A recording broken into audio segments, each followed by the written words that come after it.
नमस्कार, मैं हूं पूजा ठाकुर। मेरे साथ मौजूद है हिमाचल प्रदेश के लोकप्रिय मुख्यमंत्री ठाकुर सुखविंदर सिंह सुक्खू जी, जो हिमाचल प्रदेश के एक आम से परिवार से आते हैं। अगर हम इनके राजनीति जीवन की बात करें तो छात्र राजनीति से इन्होंने शुरुआत की है। इनका काफी लंबा संघर्ष रहा है जो लोगों को प्रेरणा देता है। सर, सबसे पहले तो आपका स्वागत है। धन्यवाद। सर, अगर हम हिमाचल में बढ़ती हुई बेरोजगारी की समस्या को देखें तो ये युवाओं के बीच काफी गंभीर विषय बना हुआ है, जो प्रदेश की आर्थिक और सामाजिक स्थिति पर काफी गहरा प्रभाव डाल रही है। सरकार के द्वारा बढ़ती हुई बेरोजगारी को कम करने के लिए किस तरह के प्रयास किए जा रहे हैं, या जो प्रयास किए जा रहे हैं क्या वो सफल हो पा रहे हैं कि नहीं, इस विषय पर सर आप अपने विचार रखें।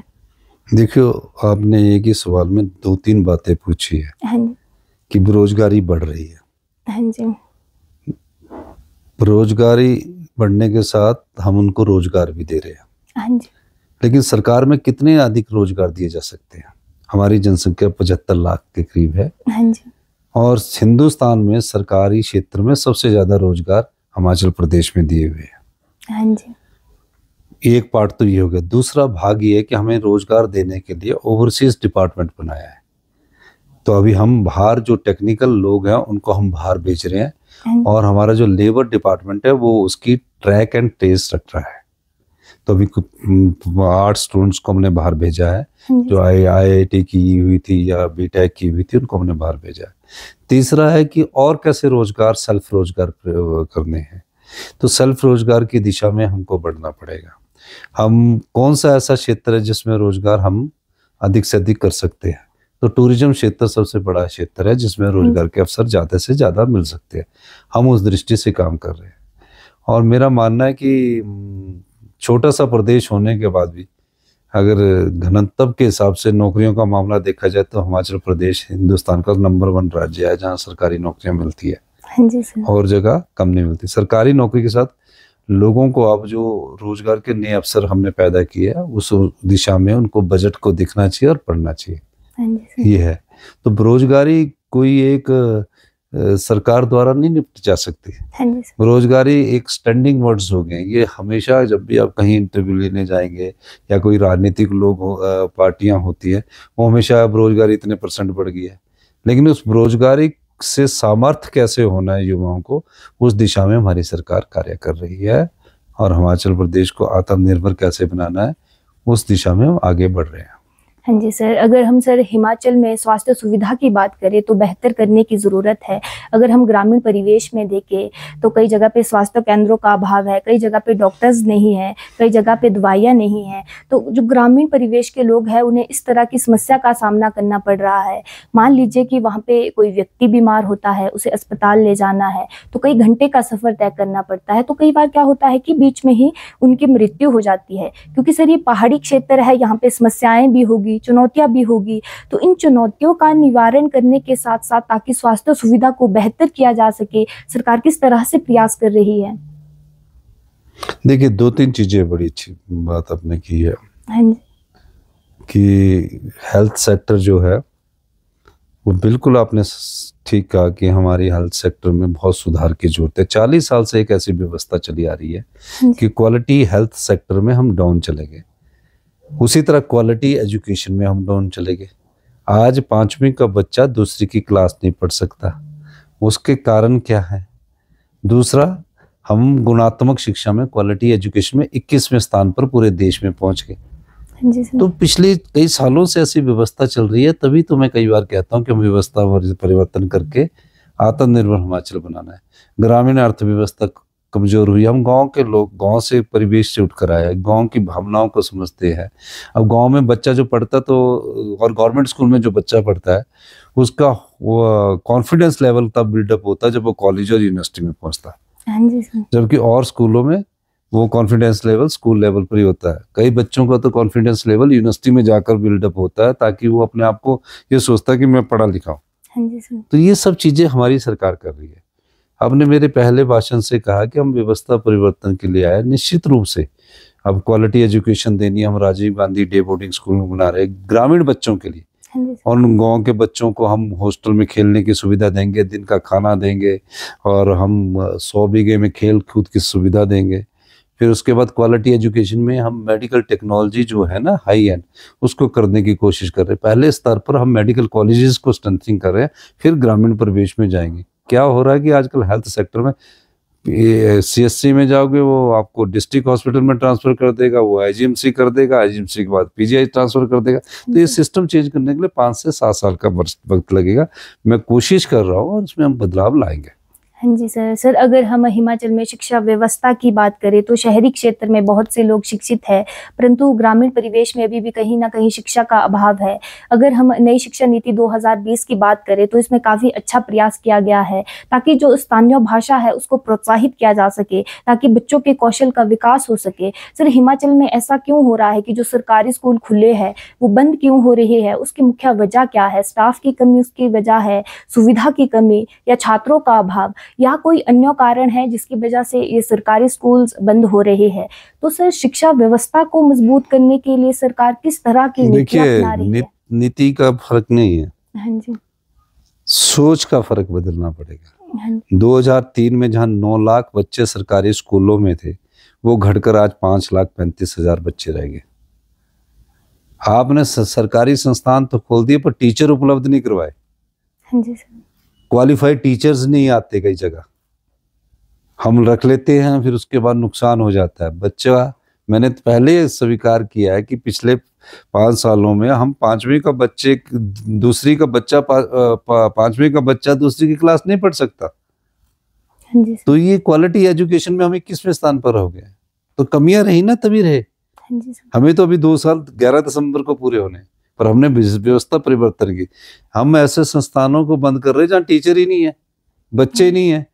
उन बच्चों की पढ़ाई के लिए अगर किसी गांव में कोई बच्चा है, 2 बच्चे पे है, तो हम उसको एक गाड़ी उपलब्ध करवा देंगे 15 से 20 हजार रुपए की, ताकि वो अच्छे स्कूल में पढ़े। उस पढ़ाई का कोई फायदा नहीं कि स्कूल तो जा रहा है पर पढ़ कुछ नहीं रहा। हाँ जी सर। कुछ नहीं रहा। स्कूल माँ बाप भेज रहे कि मेरा बच्चा स्कूल में जा रहा है, आज पहले प्रथम कक्षा में हो गया, पर कुछ नहीं रहा। हम उस स्कूल में भेजना चाहते हैं जहां उसको पूरे टीचर मिले। हाँ जी सर। हायर एजुकेशन में तो हमारे पास इंस्टीट्यूशंस है, बेसिक एजुकेशन हमारी ग्राउंड है। गांव के बच्चे पढ़ने वाले होते हैं, पढ़ते हैं, गांव में मेहनत करते हैं, अनुभवी होते हैं, सीखते हैं, आगे बढ़ते हैं। हाँ जी सर। तो हम इन सब चीजों को करना है। तो अब मैं इस चीज दृष्टि में हम कार्य कर रहे हैं और उसके अच्छे परिणाम आएंगे। Rajiv Gandhi day boarding schools start हो गए हैं और हम साइंस स्कूल खोल रहे हैं कि गांव के बच्चे को हॉस्टल में साइंस दे। जो बच्ची पढ़ने वाली गांव में होती है ना, घर में पढ़ के भी कर लेती है बेचारी, फिर उसके बाद उसको हम बोलेंगे अगर डॉक्टर बनना है, इंजीनियर बनना है, तो उसको साइंस स्कूल में खोल रहा। तो मैं उसमें भी दृष्टि से आगे बढ़ रहा हूँ, नई सोच के साथ आगे बढ़ रहे हैं। हाँ जी सर, अगर हम हिमाचल प्रदेश में सुरक्षा की बात करें तो साइबर अपराध बढ़ रहे हैं, बलात्कार जैसी खबरें हमें सुनने को मिलती है, क्योंकि हिमाचल को देवभूमि कहा जाता है और देवभूमि में इस तरह की घटना होना बहुत ही दुर्भाग्यपूर्ण है। अगर हम देखें, ब्लैकमेलिंग की खबरें हमें सुनने को मिलती है, शोषण की खबरें हमें सुनने को मिलती है। तो सुरक्षा को मजबूत करने के लिए किस तरह के कड़े कदम सरकार? देखिए, साइबर क्राइम में तो हमारा जो बेस्ट परफॉर्मेंस रही है। हाँ जी सर। और जो सोच की बदलने की जरूरत है। हाँ जी। अब अगर कोई मोलेस्टेशंस की बात करता है, कोई किसी प्रकार की बात करता है, तो लोगों की सोच की भी जरूरत है। पर हिमाचल में ऐसी घटनाएं बहुत कम होती है। हाँ जी। ये ऐसे ज्यादा घटनाएं नहीं है। और मेरा मानना है कि नशेखोरी की तरफ युवा बहुत बड़े हैं। हाँ जी सर। हमें उनको नशाखोरी से बचाना है। हाँ जी सर। तो हमारी सरकार इसके खिलाफ एक कैंपेन चलाई हुई है और काफी जगह हमने छापे मारे, काफी लोगों को गांव से भी अरेस्ट किया है। हाँ जी सर। तो नशाखोरी से निपटने के लिए हमारी सरकार कड़े कानून लाकर उसको निपट रही है। हाँ जी सर, जैसे आपने अभी नशे की बात की, अगर हम हिमाचल में देखें तो नशे में काफ़ी वृद्धि हो रही है। सरकार के द्वारा इसके समाधान के लिए किस तरह के कदम उठाए जा रहे हैं, क्योंकि इसी के कारण समाज में अपराध भी बढ़ रहे हैं। तो सर, ताकि जो युवा है वो विकास के कार्य कर सके, ताकि उन्हें नशे से बाहर निकाल के उनको जागरूक करके विकास कार्यों में लगाया नशे के लिए हम कोटला भेड़ सोलन में एक जगह है, वहाँ हम नशा निवारण केंद्र हिमाचल प्रदेश का हाई एंड आधुनिक सुविधाओं से लैस लोग बना रहे हैं। नशे में युवा पीढ़ी पढ़े, उसको कैसे वापस लाना है, पढ़ने के बाद उसको कोई समाज से दुत्कारना नहीं है, उसको कैसे वापस लाना है। हाँ जी। बंद कमरों में अभी नशा निवारण केंद्र चल रहे हैं, उनसे नहीं लाया जाएगा। ये इस बंद कमरे में बंद करके रख दिया, वो तो उस बेचारे के लिए जेल होगी, उसको तो समाज की उस नशे की आदत से, लत से छुड़ाना पड़ेगा। हाँ जी। और जिस प्रकार नशे में हमारे युवक जा रहे हैं, तो हमारी सरकार उसके नशाखोरों के खिलाफ भी कड़ी कार्रवाई कर रही है। तो जल्दी ही नशाखोरों के खिलाफ हमारा एक अभियान जो है वो बहुत तेजी से और आगे बढ़ रहा है, तो इस दिशा में आगे बढ़ रहे हैं। हिमाचल प्रदेश में भ्रष्टाचार की बात करें तो अगर हम देखें तो जब पेपर लीक जैसे मामले हमारे सामने आते हैं, ये बहुत ही दुर्भाग्यपूर्ण है। या हमारे सामने लोग छोटी छोटी चीज़ों के लिए अप्रोच का सहारा लेते हैं। तो सर, इन सभी को कम करने के लिए क्या कोई प्रयास किए जा रहे हैं? देखो, जैसे मुझे पता लगा कि सबऑर्डिनेट सिलेक्शन बोर्ड में पेपर लीक हुआ, मैंने मुख्यमंत्री बनने के बाद उसको भंग कर दिया। कई बच्चे बेचारे सरकारी रोजगार में अपना जीवन लगा देते हैं, मेरिट पर भी होते हैं, लेकिन पेपर लीक और पेपर खिलने जैसी घटनाएं उनको तोड़ कर रख देती है। तो मैंने उसमें सख्त कदम उठाए हैं, और पेपर लीक जैसे मामले में हमारी सरकार ने अरेस्ट भी किया, सब जेल के सलाखों के पीछे भी भेजे, और उसके बाद उसको भंग भी किया। अब नया हमारा राज्य चयन आयोग बन गया। अब हम उसके माध्यम से बच्चों के लिए, अपने युवा साथियों के लिए हम सरकारी क्षेत्र में रोजगार पैदा कर रहे हैं। और जो पेपर लीक में किसी प्रकार के भ्रष्टाचार, क्या सरकारी क्षेत्र में किसी भी प्रकार के भ्रष्टाचार से हम समझौता नहीं करेंगे। हाँ जी सर, अगर हम प्रदेश में महिलाओं के उत्थान की बात करें, ताकि महिलाओं का उत्थान हो सके, तो सर ताकि जो आर्थिक रूप से महिलाओं को मजबूती मिल सके, ताकि राजनीति में उनकी भागीदारी को बढ़ाया जा सके, ताकि जो महिला है उनको समाज में समानता का अब तो महिलाओं को 33% आरक्षण मिलेगा। हाँ जी सर। 30% मैंने पुलिस भर्ती में उनके लिए पोस्टें रख दी है। हाँ जी सर। 1500 रुपया मैं महिलाओं को देने जा रहा हूँ। हाँ जी सर। और हिमाचल प्रदेश में महिलाओं को तो अधिक सम्मान मिल रहा है, हमारी बेटियां अधिक पढ़ रही है, अब सब लोग अधिक पढ़ रहे हैं। तो क्यों कर रहा हूँ, उनको पौष्टिक आहार भी दे रहा हूँ ताकि उनकी सेहत पर उसका गलत इम्पैक्ट ना पड़े। तो महिलाओं के उत्थान के लिए तो हमारी सरकार कृत संकल्प है। मैरिज की उम्र 18 से 21 साल कर दी मैंने। हिमाचल हिंदुस्तान का पहला राज्य बने ताकि माँ बाप उनको फोर्स ना कर सके। तो क्यों की है, महिलाओं के उत्थान के लिए की है। तो ये सब चीजें महिलाओं के उत्थान के लिए कर रहे हैं। श्रीमती सोनिया गांधी ने राज्यसभा में 33% का आरक्षण का बिल पास किया था। अब भारतीय जनता पार्टी ने भी उसको आरक्षण कर दिया और 2029 में लागू होगा। तो नई महिलाएं उसमें आएगी। राजीव गांधी ने 73वां और 74वां संविधान संशोधन किया, पहली बार हो। उससे पहले महिलाएं क्या घूंघट में रहती थी, उसमें रहती थी। 73वां और 74वां संविधान संशोधन करके पंचायती राज संस्थाओं में 33% आरक्षण दिया, बाद में वो 50% हुआ। तो राजनीति में उनकी भागीदारी होगी। म्यूनिसिपल कॉर्पोरेशन, नगर निगम में 33% आरक्षण हुआ, तो उसमें 50% के आरक्षण हुआ। तो ये संविधान संशोधन 73वां और 74 में था। अब एक और संविधान संशोधन के द्वारा विधानसभा और राज्यसभा और लोकसभा में महिलाएं आएगी। हिमाचल प्रदेश में महिलाओं को हमने कई जो योजनाएं बताई वो उनके लिए की है। ये सब चीजें हमने महिलाओं के लिए की है, तो इसलिए महिलाओं के उत्थान के लिए हमारी सरकार कृत संकल्प है। हम हिमाचल प्रदेश विश्वविद्यालय की बात करें, आप वहाँ के छात्र रहे हैं और आपके वहाँ पे बहुत से किस्से रहे होंगे, आपकी बहुत सी खट्टी मीठी यादें रही होगी। तो सर आप हमारे साथ कुछ किस्से शेयर कीजिए। नहीं, मैं हिमाचल प्रदेश यूनिवर्सिटी में NSA का स्टेट प्रेसिडेंट रहा हूँ। हाँ जी। और निश्चित तौर पर ABP भी होती थी, SFI भी होती, सब मिलकर एक चुनावों के बाद मिलकर अपने काम करते थे। तो जो सबसे ज्यादा सीनियर हो जाता था, जैसे हम 7-8 साल हमने HP यूनिवर्सिटी में लगाए, जो 3-4 साल वाला होता था ना, उसको लोग बोलते थे बाबा है, बाबे की पदवी देते थे।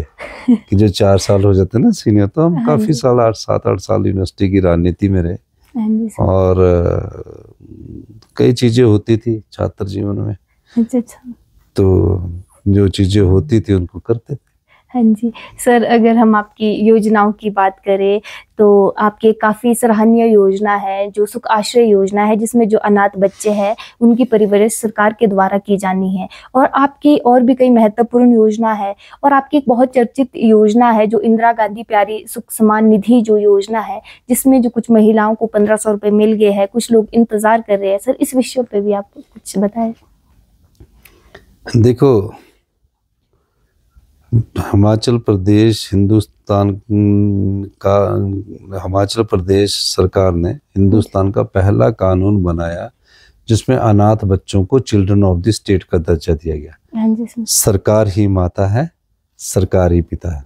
हाँ जी सर। क्या है परिभाषित किया गया है कि जो बच्चा बचपन से ही अनाथ हो जाएगा उसको एक नर्स देखेगी और 2,500 रुपया हर महीने उसके अकाउंट में जाएगा। हाँ जी सर। और उसका 27 साल तक हिमाचल प्रदेश की सरकार ख्याल रखेगी। हाँ जी सर। उसके अच्छे स्कूल में पढ़ने के लिए हम उनको भेजेंगे जो पढ़ने वाला, जैसे पाइन ग्रोव में हमने 3 भेजी है, तारा हॉल में भेजी है बेटियां जो अनाथ हो चुकी है। हाँ जी सर। और 18 साल के बाद उनके लिए कोई योजना नहीं थी। हमने बोला 18 साल के बाद हर महीने उनको 4,000 रुपया मिलेगा। हाँ जी सर। और 10,000 रुपये कपड़ों का मिलेगा। हाँ जी। और यूनिवर्सिटी में एडमिशन लेती है तो उसको पूरी फीस यूनिवर्सिटी की मिलेगी। हाँ जी। हॉस्टल की पूरी फीस मिलेगी। जहाँ हॉस्टल नहीं प्राइवेट कमरा लेते 3,000 रुपये मिलेगा। हाँ जी। और जिस तरह हम अपने बच्चों को घुमाने ले जाते हैं ना सर्दियों में, हाँ गोवा चले गए, केरला चले गए, तो हमने बोला इन बच्चों को भी घुमाने के लिए देना चाहिए। तो हमने उनको बाई ईयर घूमने की फैसिलिटीज दी है और 3 स्टार होटल में रहने की 10 और 15 दिन की सुविधा दी है। हाँ जी। जब वो पढ़ लिख जाएगी, पीएचडी कर जाएगी, पीएचडी तक तो 4,000 मिलेंगे, पढ़ाई का पूरा खर्चा मिलेगा, पीजी मिलेगी। जब वो पीएचडी कर जाएगी तो उसके बाद उसको शादी के लिए 3 लाख रुपया मिलेगा, घर बनाने के लिए 2 लाख मिलेगा। कोई बेटी अगर स्टार्टअप स्टार्ट करना चाहती है तो 2 लाख रुपया और मिलेगा। हाँ जी सर। तो चिल्ड्रन ऑफ द स्टेट हो गए।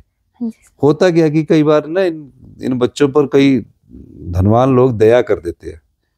वो बच्चों के मन में रहता है कि जब ये मेरे पैसे देगा तो मैं आगे पढ़ूंगा, तो उनके मन में एक भाव रहता है।